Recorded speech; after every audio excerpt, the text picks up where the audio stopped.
Hello, beautiful mama.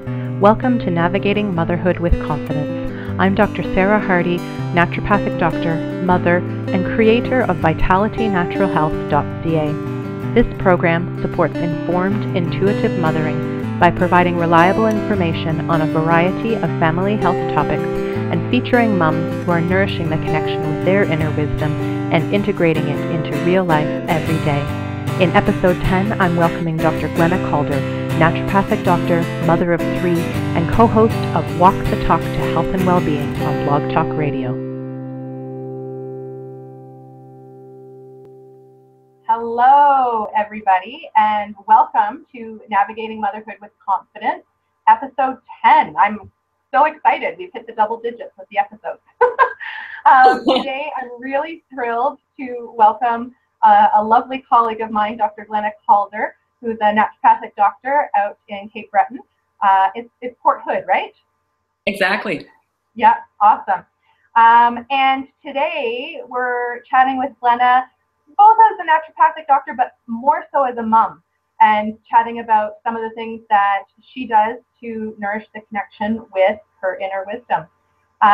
So let's get started. We'll just jump right into things. Glenna, tell me a little bit about your favorite practice for nourishing that connection with your inner wisdom. Okay, well, first, thanks for having me, Dr. Sarah. It's so nice to be here chatting with you. And I'll jump right in. There's, as a mom now, there's a few different ways. You gotta kind of be efficient. And so I thought I like to do things like grab a nice hot tea in the middle of the afternoon or jump in the bathtub for even 10 minutes. But my all-time favorite, it's kind of my shortcut to connecting with my inner guidance, is going to the beach and being on the ocean. The ocean's so wonderful for that. It's amazing. It's a shortcut. You're right there, and you can. I think it's that you're kind of using all your senses. You've got the salt air you're breathing in. You've got the ocean breeze that you feel on your face, and you can smell the salt. And if you're sitting on the sand, you can touch the sand. So I think that's why it's a shortcut for me, anyway.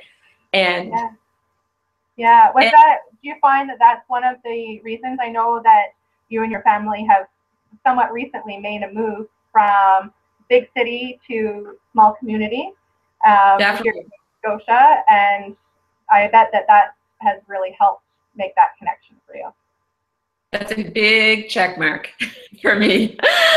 That's one of the big reasons, is because I grew up in the ocean, and even though Halifax, where I was before, is so close to the ocean, I really wanted to be closer to it and to have more connection, I guess, with my inner self. And for me, that's the way I get there quickly.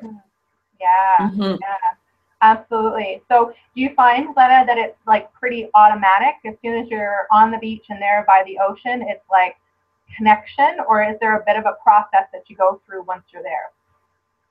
You know, to be honest, I think that's part of how efficient I've kind of gotten being a mom, because if I've got 20 minutes to be on that beach, and even if it's the middle of the winter, as soon as I get there, I just soak up every minute, and I just feel my physical body just relaxing, even whether I'm alone or I've got one of the kids with me. It's pretty quick. And I think some of that is because I've looked for ways to connect with my inner voice, and I've identified that the beach is one of those ways. So I purposely go there to connect. Yeah, absolutely. And so it's being there and really engaging all of your senses once you're there. You can smell, you can feel, you can hear, you can touch, all of those things that kind of bring you right to that moment. And the big surprise for me was moving here was that the winter and the fall and the spring, it's just nice to be there. It's just different. But I've gone there days in the winter, and the ocean can be so blue, and it's just the contrast between the land and the ocean is even richer than in the summer. So that was a nice surprise. Yeah, because a lot of times when with those changes of seasons, there's almost that tendency to back away from that connection with nature in a way, because it's so hard for us here in Nova Scotia with the changing seasons to really get out there when it's miserable. Oh, exactly. So it's always a nice surprise when I get down there and I go on the sand dunes, and, you know, we're dressed warm. that it still takes my breath away. Yeah. And so you've mentioned a couple of ways already, but I'm going to check in with you on this. As a mom, how does this practice of getting on the beach and connecting with that inner guidance, how does it integrate into real life? Okay. Well, that's a great question. It's a timely question because we moved here last May. We were, I lived in the city the last 20 years, and my husband has only lived in the city his whole life, from birth until now. And one of the big reasons we made this move was because I wanted to integrate nature more into my daily life. Instead of thinking, oh, in the summertime, we're going to spend 2 weeks on the ocean, I wanted it to be more integrated in my life. And I wanted that for my kids too.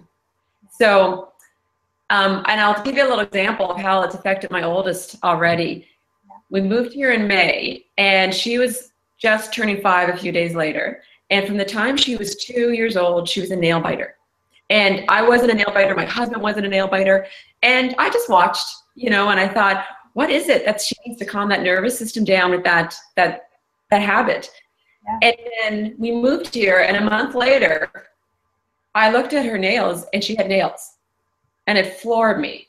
Wow. And I thought, okay, I'm not going to say anything because I don't want to draw attention to it. I'll just trim those nails that I haven't trimmed in 3 years. Wow. And a month later, and I was just amazed. She quit biting her nails. Some point in that first month we moved here. And I remember sharing that with another naturopathic colleague, and she said, that's fundamental stuff. And we joke about it, but really, that's something to the core that she just stopped that habit so quickly. I was shocked, which was really nice because we were coming from a great place, Halifax. She was in a great preschool. She had a great group of friends. And it wasn't like our stress level would have decreased. We had a 3-month-old baby, a 3-year-old boy. We were building a house that was just finishing. We were just about to start 2 practices here. So our home life hadn't changed. And she was moving to a place where she was going to be starting grade primary, not knowing any other students. So to me, it was just, it tells you what nature does for our nervous system. Yeah, yeah.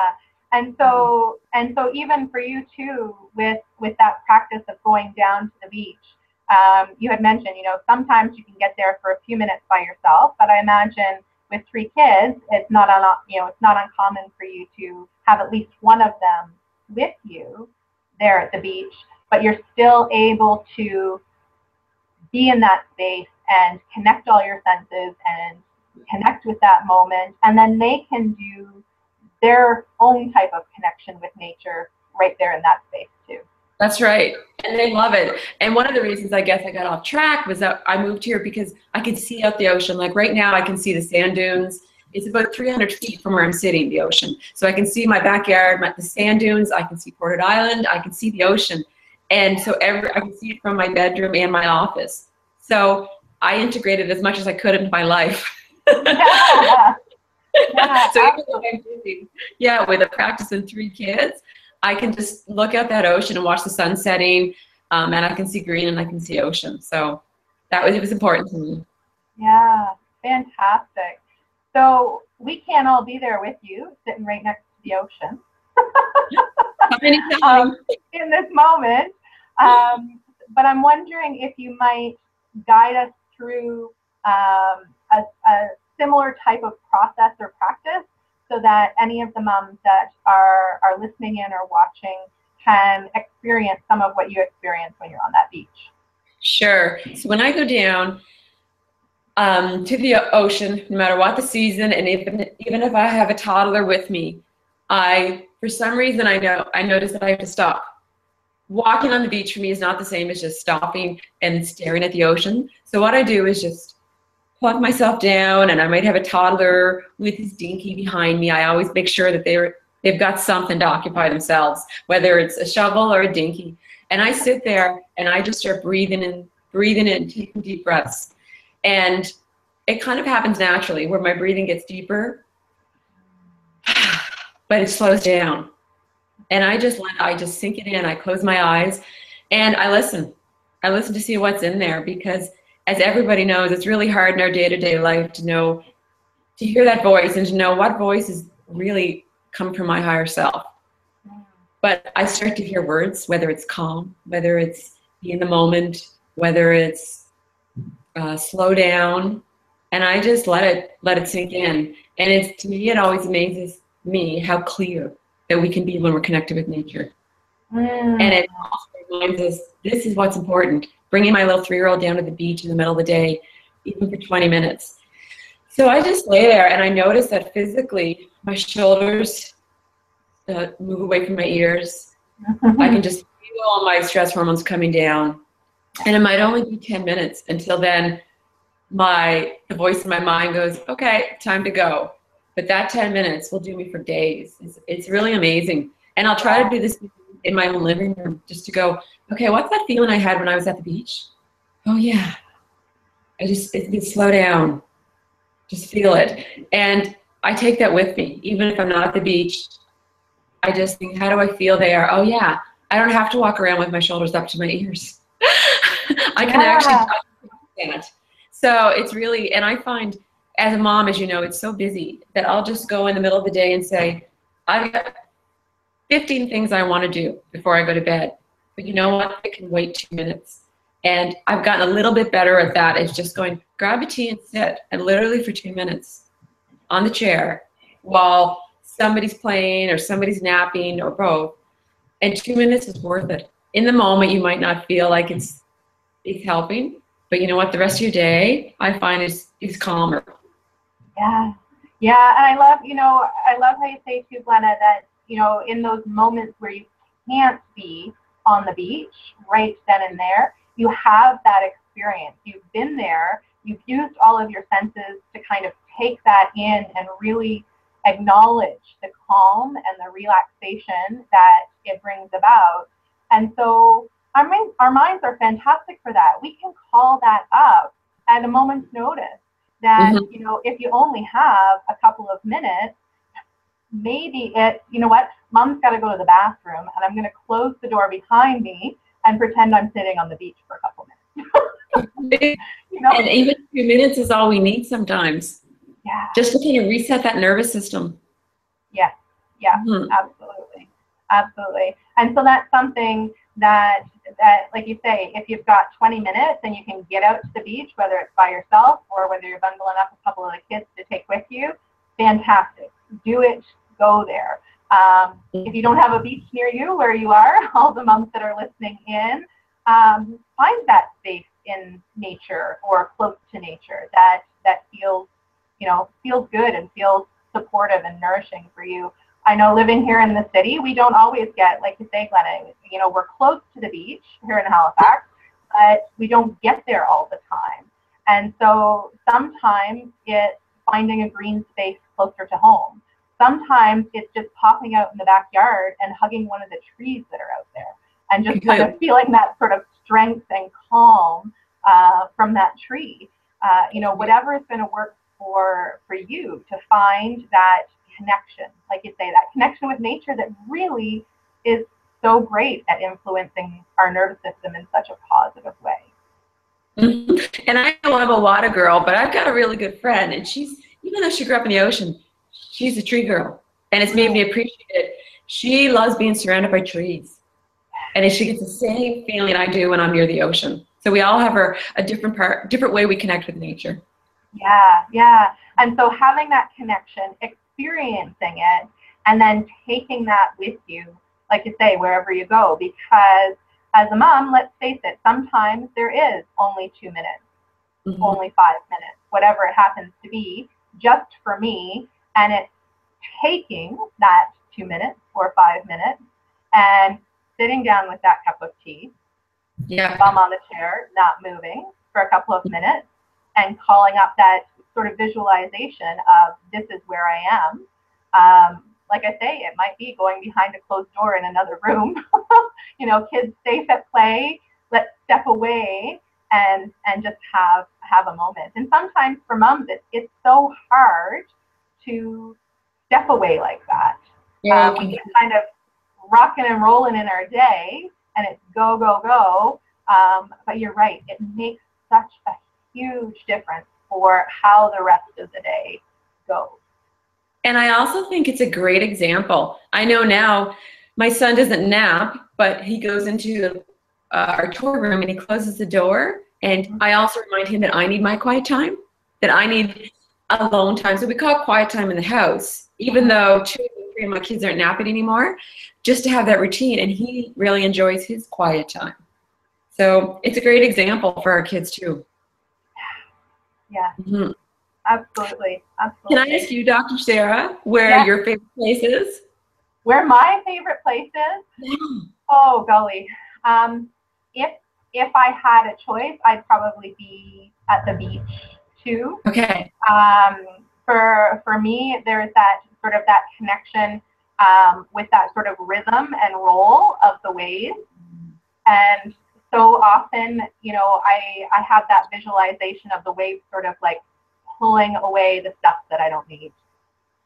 Awesome. You know, kind of clearing it away. And then you know, if I can't get out to the beach, then yeah, it's probably a tree in the yard.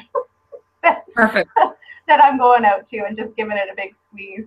We've sometimes, you know, even on the hikes that we go on as family, Emery and I will chat about, like, do you think that might be a good tree for hugging? Let's go try it out. And, you know, let's check out some more trees up this way that might work for us as well. So you're right. It's really fun to get kids involved in that process. And then they have a tool, a resource to use, you know, when they're noticing that they need to feel a little bit more calm or a little bit quiet or just good. You know, if the busyness of the day is getting them worked up and out of sorts, then there's something that they can do about it. Oh, completely. I notice when I spending time with my kids and if I'm in my head and I'm not really appreciating nature, afterwards, I'm just, I'm tired. But when I immerse myself in our walk or wherever we're at in nature together and I participate, I get energy. I come back and go, wow, I just went up in my energy level. So it's great for us to involve the kids. It is. Absolutely. Absolutely. Fantastic. Anything else that you'd like to add, Glenna, before we wrap up? I wanted to share a book that's really a quick read for moms, because I know I wouldn't give anything too long, but it's really good. It's from Cheryl Richardson, and it's The Art of Extreme Self-Care, and it sounds very self-indulgent, but I promise it's just really about balance, and it's about little tips that you can do to nourish yourself and to remind yourself how to honor yourself and to take care of yourself, and even such things as saying no and how to say no nicely, for example, or how to know you're taking on too much. So it's great. So you can pick it up anywhere. Chapters would have it, Amazon, but it's worth a read. It's worth to keep around and maybe just take a peek at it once a month. So I'd like to share that. Yeah, and I also do a blog talk radio show, and right now we so happen to be doing it on Community, 6 episodes. And I thought about our show today, and I thought, what a good compliment for moms out there, because we all need community, whether it's online or at home. And this might be a community right here for some moms, your episodes here, which is great. But it's a way to evaluate community and to see how much is it nourishing us. And so it's on Blog Talk Radio, and the name of the show is Walk the Talk for Your Health and Well-Being. So we could share a link with that. It's on my Facebook page too. People could find it there on Beachstone Wellness. Okay, awesome. So what I'll do, Glenna, is I'll include just under the video some links for folks to your website and to the Blog Talk Radio show. And I'll mention that the title of that Cheryl Richardson book as well, just so that that moms have that as a resource. That's fantastic, and I absolutely agree. I think that having that nourishing community to connect with is so supportive. You know, we're social beings as humans, and I think even more so as moms, that it really supports that mothering journey to have other moms that are like-minded, like-hearted, that, you know, that we can ask questions of or just be with, that it's a really sort of supportive process. So it's fantastic. I'm curious to check out that series on community. Perfect. Well, thanks for inviting me to be part of the Vitality community. Absolutely. Absolutely. And enjoy the rest of your day, my dear. Okay. You too, Sarah. Bye. Thank you so much. Bye-bye. Thank you. Thank you for joining us today, beautiful mama. For additional resources to nourish the connection with your inner wisdom, visit vitalitynaturalhealth.ca and sign up for the Navigating Motherhood with Confidence free 21-day program. It guides you through a variety of practices and the ways you can integrate them into your life every day. With love, until next time.